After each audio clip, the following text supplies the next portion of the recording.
We're in a series titled More, Is There More to Life? It's a question that we all come to ask at some point in our lives. And if you've asked this question, it means that you have come to a place where you're looking for purpose.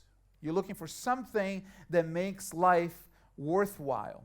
You're pursuing meaning, something that you can't quite see right now, but you want to grasp. And so today I want to talk to you about the dark side of envy. Now, not because envy has a bright side, but like the moon, if you know, the rotation of the moon matches the rotation of the earth, so there's a side to the moon that we never get to see. We know it's there, but we never get to see. And there's a side of envy that is hidden from us, that sometimes we don't really realize it's there. And so, because we all deal with envy, many times we don't notice when envy has become an actual motivator for our achievement and our success and the things that we are striving for. So I want to focus on that today.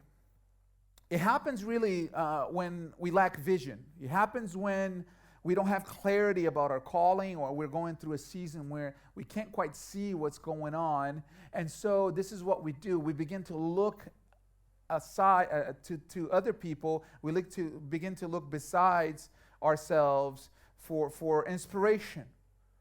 And then we begin to notice things that we want in other people.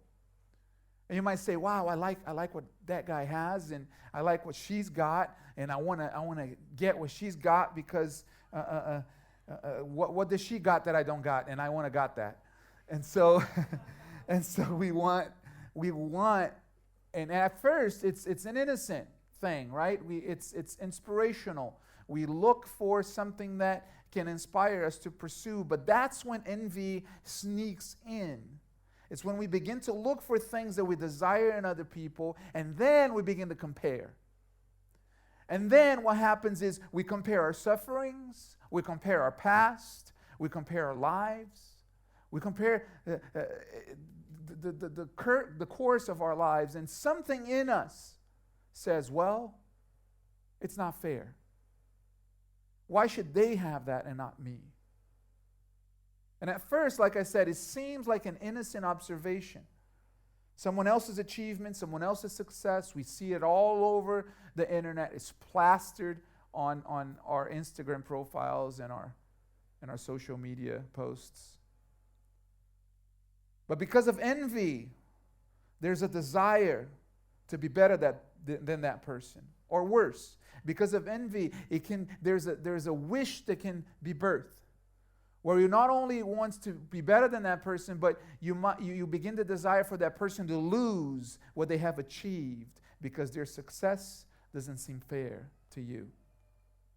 And as our world continues the effort to become more and more secular, more and more apart from God, envy has become an acceptable motivation, an acceptable form of motivation, with a primary caveat that as long as you don't do harm to someone else, envy can be a good thing. So you can find headlines on major publications, headlines like this one that I read this week. "It's okay to be envious. It can even be a good thing."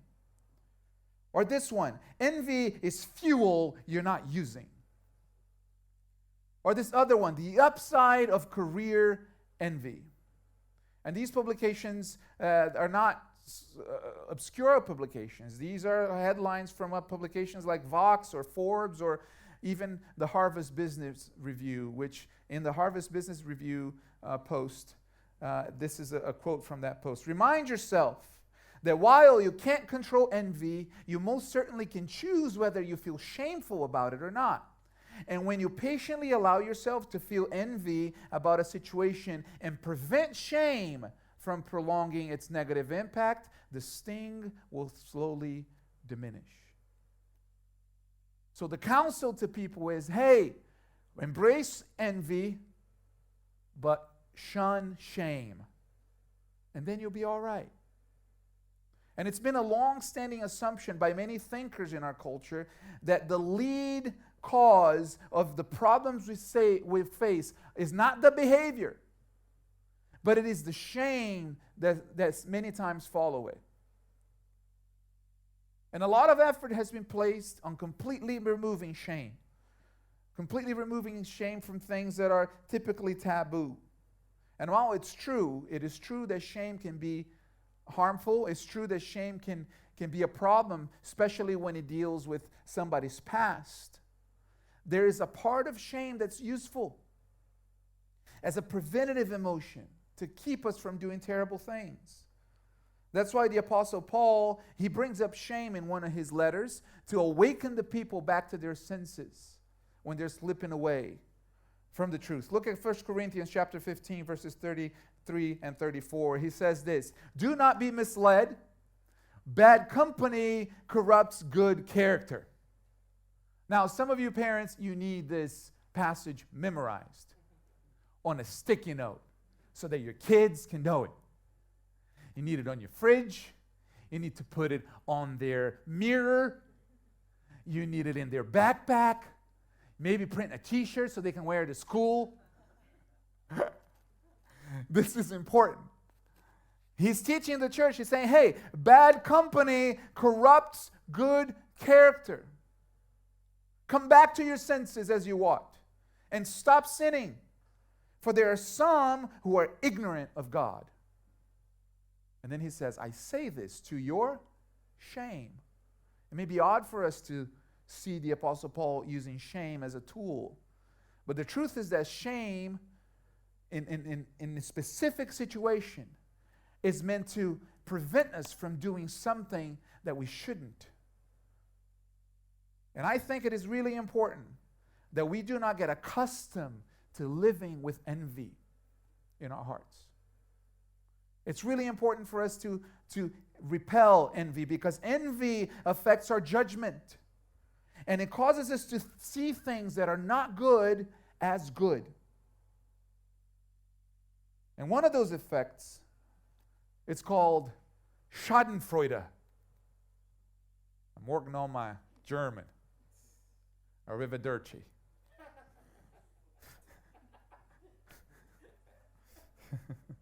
Schadenfreude is a German term. Some of you got the reference. Schadenfreude is a German term. Schaden. I feel like I need to sound like the guy from Frozen that sold the carrot for a very expensive price. Schaden. Schaden means harm, and Freude means joy. Schadenfreude is that feeling of joy that you get when somebody you envy suffers harm. We get this misguided sense of justice. Think of a player from a rival team who gets injured so badly that he can't play for several games. And deep inside you think, yes, that's awesome. My team has a better chance now. All of you New York Yankees fans, just think about any time the Red Sox lose. Okay? Any time. You get that feeling of, oh, yes, satisfaction. Right? Or maybe somebody you dislike in the office, somebody that, you kind of like have to endure. Something happens to them, something bad happens to them, they get a ticket. Or they walk into the office saying that something happened to their car, and you say, oh, I'm so sorry. But you're not really sorry.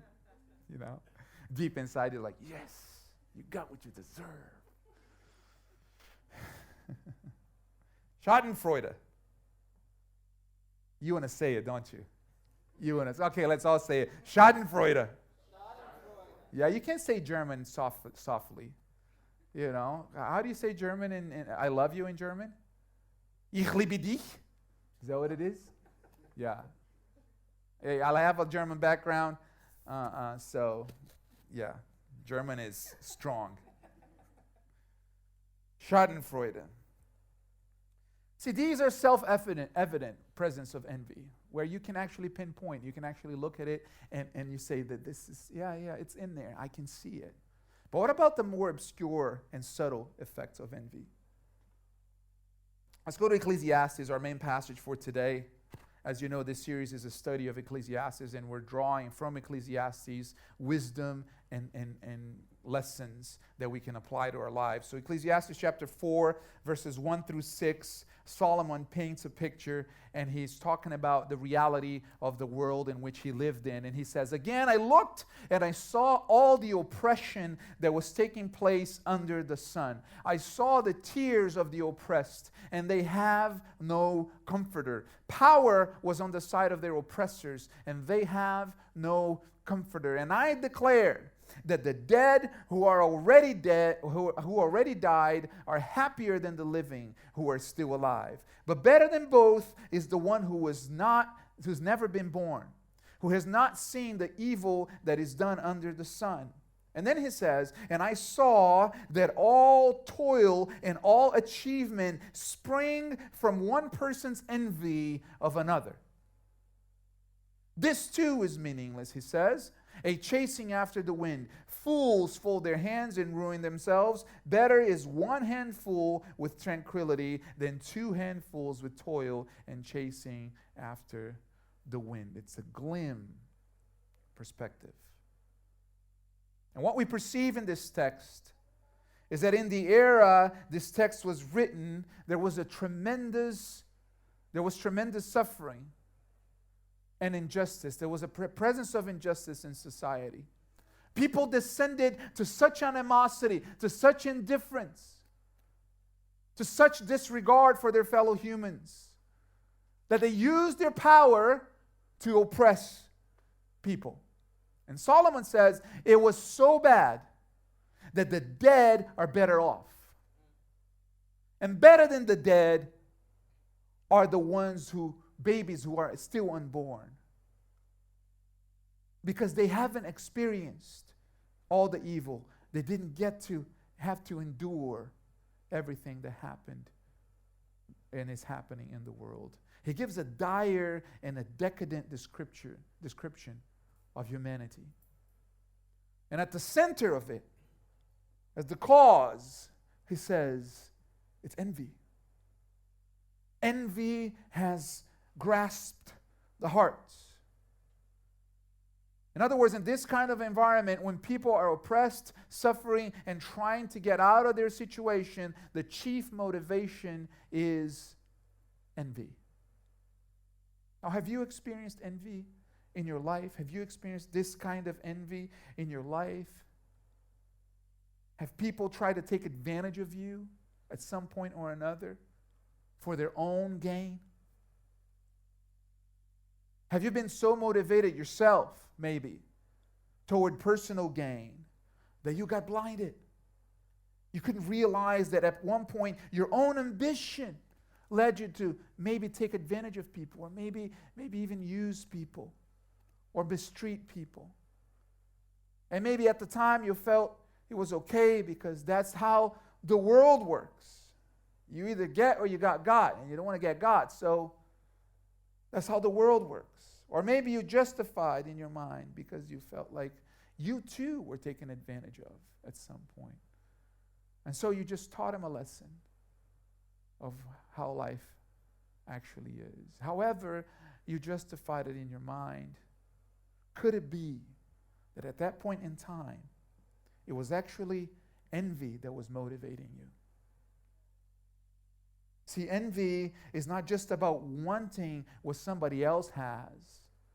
It's not just about Schadenfreude. Envy is about seeing what someone else has and determining in your heart that you're going to get that for yourself no matter the cost, no matter what bridges you burn, no matter how many relationships you end, no matter how many people you hurt, you're going to get it. And friends, many businesses have started out of envy, began and started out of envy. Many relationships have been pursued out of envy. And I dare to say that even many churches have been started out of envy. Because when you're motivated by what you covet, when you're motivated by what you want from someone else's life, and you develop that ugly sense of competition, you have this feeling that you got to be better than them, that you got to get ahead, that you got to look better, you got to move further. You get territorial. You got to be prettier, got to be hotter, you got to be more muscular, got to be more fly. Got to get more followers, be more relevant. And whatever area the other person is better at, there's that feeling inside that says that's because it's unfair. That's because they're either dishonest or they're fake or they have advantages that I don't. Have you ever met people like this? I know you're quiet because you have. I know some of you can see their faces in your mind right now. And some of you have to have Thanksgiving with these people. Now, do you think that you could ever be like that? Is there a chance? Of course, right? Because like we said, envy, it messes with your judgment. It makes you see things that are not good as good. So what is the antidote? How do we fix this? First, let's identify the problem. This is what James writes in his letter, James chapter 1, verses 13 through 15. He says, when tempted, no one should say, God has tempted me. For God cannot be tempted by evil, nor does he tempt anyone. But each person is tempted when they are dragged away by their own evil desire and enticed. Then after desire has conceived, it gives birth to sin. And sin, when it's fully grown, gives birth to death. Now look at what Jesus said. Jesus said, don't you see that whatever enters the mouth goes into the stomach and then out of the body? He was responding to the Pharisees about a question of why his disciples didn't wash their hands before they eat, because that was considered impure and that it would defile a person. So Jesus is saying it's not what goes into the mouth that defiles a person, but the things that come out of a person's mouth come from the heart. And these are the things that defile them. For out of the heart comes evil thoughts, murder, adultery, sexual immorality, theft, false testimony, slander. These are what defile a person, but eating with unwashed hands does not defile them. In other words, Jesus is saying it's a matter of the heart. It's a matter of the heart. And a heart possessed by envy thinks of itself as righteous. That's why so many people who are possessed by envy, they don't say, I am envious. They don't say, I'm jealous. They say, it's not fair. It's not fair. And you parents, you know this line so well. If you have small children, you know this line very, very well. I know this line very well. This is our personal and private response. This is how we respond to our kids 90% of the time when they say, it's not fair. All right? Because sometimes it's really not fair. And you can see it, it's not fair. But 90% of the time, this is what we tell them. When they come to us and say, it's not fair, she did this and she did that and this and that and the other, the boy is too little to say it's not fair. He doesn't know how to say anything. But it's coming. I know it's coming. So the girls are like, this happened to me and that happened and this, it's not fair. Why does she get it and I don't get it? That's not fair, Dad. Dad, it's not fair. I know what's fair and this is not it. Fair is over here and the situation is over here. This is not fair. And our reply is often this one. Is it not fair or are you envious?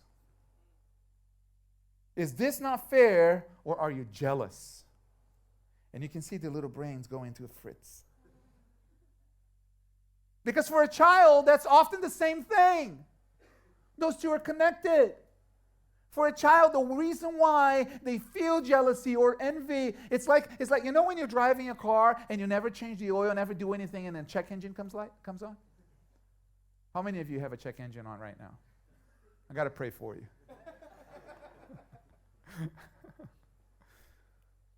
For a child, that's what it is. If I'm feeling envy and jealousy, something must be not fair. And so what we try to do as parents is to separate those two things and actually talk about the problem, because if they are convinced that it's really not fair, then envy is justified. You get it? Like jealousy is justified because envy is just a result of the unfairness. And that's what envy does. It flips our perspective upside down so that everything else is the problem and not envy itself. That's how it hides. That's the dark side of envy. So the mentality becomes, I don't care that my sister was blessed, because it's unfair. I don't care that she's happy. It's not fair. I don't care that she was rewarded for her work. It's not fair. I don't care that they got a promotion. I don't care what happened. It's not fair. And I have the right to take it. I have the right to destroy it.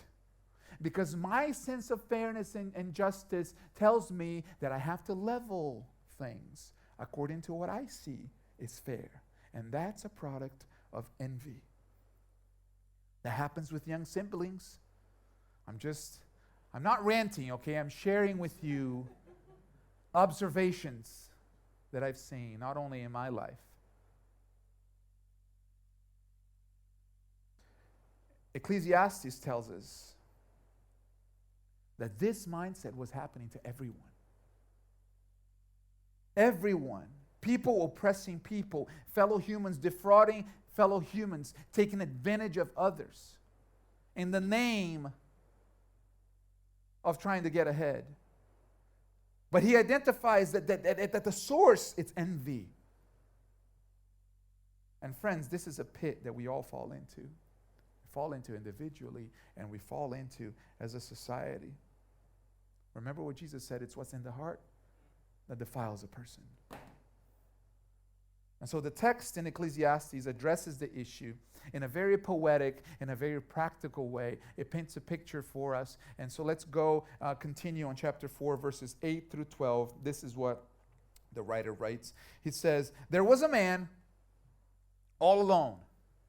He had neither son nor brother. There was no end to his toil, yet his eyes were not content with his wealth. For whom am I toiling? He asked. And why am I depriving myself of enjoyment? This too is meaningless, a miserable business. Then he says, two are better than one, because they have a good return for their labor. If either of them falls down, one can help the other up. But pity anyone who falls and no one is there to help them up. Also, if two lie down together, they will keep warm. But how can one keep warm alone? Though one may be overpowered, two can defend themselves. A cord of 3 strands is not quickly broken. This is a very helpful passage for all of us in our jobs, in our careers, and in our personal lives. Because envy will drive you to want to prove to others that you're worth it. Envy will try to drive you to prove to others that you have what it takes. To prove to others that you too can accomplish, that you too can make it. And Solomon says, hey, I saw a man like that. And he was all alone. He was rich, but not connected. He was rich, but he was not content. And he couldn't even enjoy his wealth because he was too busy maintaining it.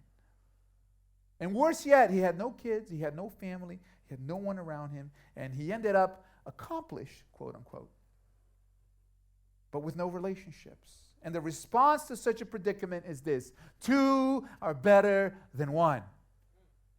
2 are better than 1. It's better to have a partner. It's better to make a friend. It's better to help, to link arms, to join hands. Because in time of plenty, you can help one another, multiply. And in times of dearth, of difficulty, you can help each other weather the storm. And so I have a simple illustration I want to show you guys of this dynamic and this dichotomy. I want to call my brother Dan up here. Can you help me, Dan? And this illustration. Dan turned 40 last week. Never looked younger. Never looked more fly. And his shoes shine. Look at those logos, like right there. Can you come on this side? So, listen, because if we had a building, I would have actual bricks here, but we're on a budget. So I need you to imagine that behind Dan, there's a pile of bricks. Picture in your mind, okay? For those of you on the podcast, just imagine Danny's standing on stage next to me, and there's a pile of bricks behind him, and I have a pile of bricks behind me, and we're going to build a wall, all right? And the wall represents whatever it is that you're called to do in your life, all right? The wall could be your career, could be your marriage, could be your relationship. The wall is what you're building with your life. So I got my allotted bricks right here. He's got his allotted bricks right there. And we're going to start building a wall. Can we build it? We're going to mime now. Let's build a wall. I'm building my wall. You're building your wall. All right? There's your wall right there. So here we are. We're laying bricks. He knows how to do it because he's an actual builder. I'm just pretending. I'm just pretending. I'm laying bricks. This is what envy does. Oh, look at that wall. I'm looking at his wall. And I want my wall to be better than his wall. But I don't want him to know. So I'm going to come over here and I'm going to say, hey, that wall is not so good. That wall is not so great. And I'm going to get some bricks for myself. I'm stealing bricks right now, okay? Putting some bricks in my pockets. Well, that's why you have those pockets. Yeah.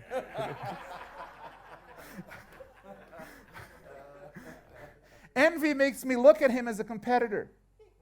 Envy makes me look at his project as a threat to me. Envy says, I got to do better than him. My bricks have to be better than his bricks. My cement has to be stronger. And so I'm going to talk him down. I'm going to build myself up. I'm going to try to take advantage of him, take his resources to build my own wall. This is what Solomon is saying. That's what's happening. People oppressing people. People taking advantage of people. And that's what envy does. It puts you at odds because you want what the other person has. You want to be better than them. You're not looking at the vision, at the project. You're looking at the other person and saying, I'm going to compare, and I'm going to make sure that I'm getting ahead, that I am moving farther and further, and I'm going to try to take some of the resources.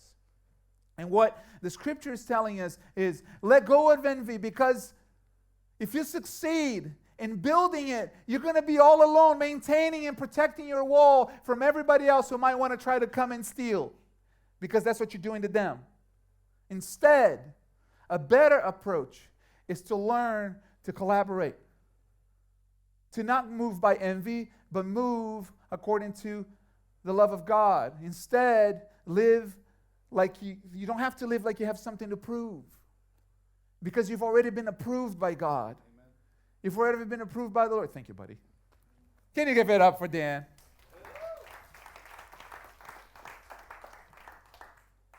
Instead of having like you have something to prove, embrace the fact that you've already been approved by God. And so the person next to you can be a collaborator. They can be your teacher. They can be your partner.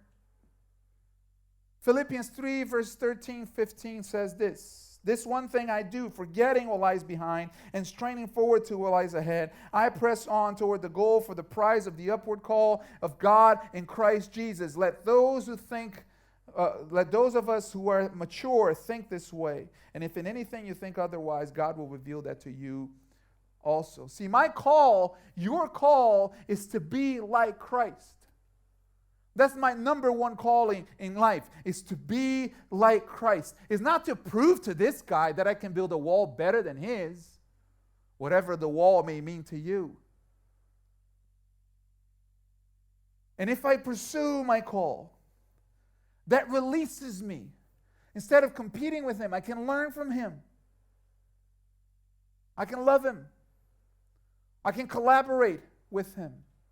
And while envy makes you prideful and self-righteous, God's love makes you humble, makes you teachable.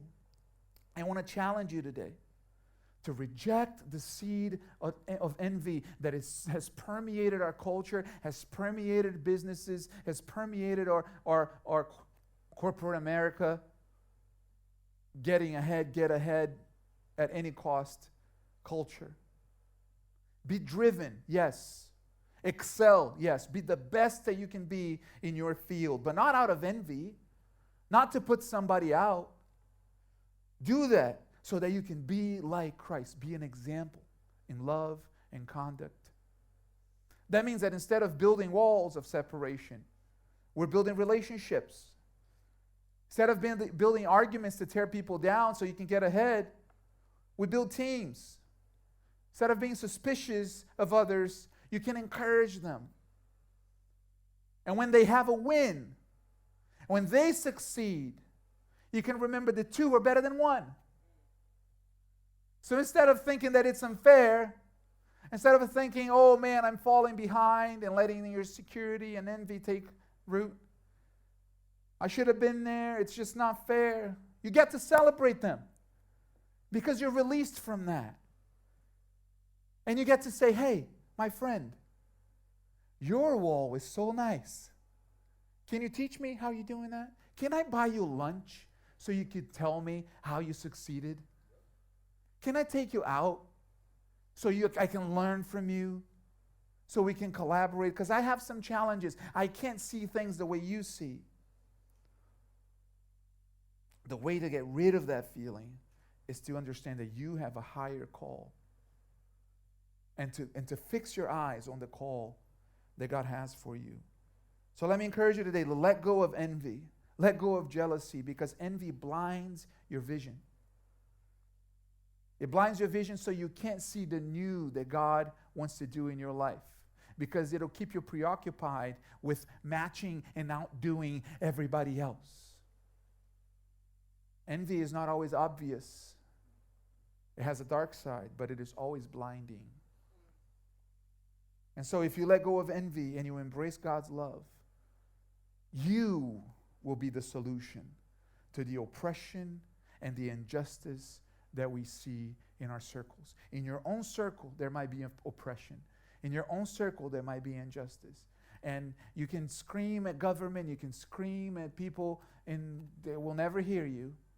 Or you can take it upon yourself and say, you know what? I'm going to be the light of God in my circle. I'm going to be the light of God in my life. I'm going to be the light of God in my community. And I'm going to eliminate envy from my circle, in my own relationships. And that's, my friends, that's how we change the world.